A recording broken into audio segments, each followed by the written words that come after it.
Empezaremos con un tentempié así para abrir boca y después ya pasamos a la mesa y empezaremos con unos salazones de la marina.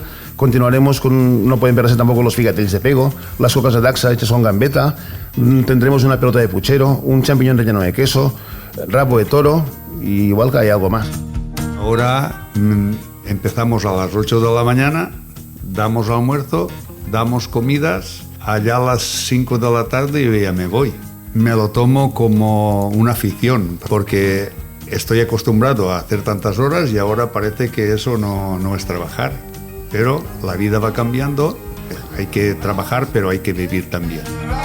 Hoy es lo más parecido a un restaurante de hoy en día.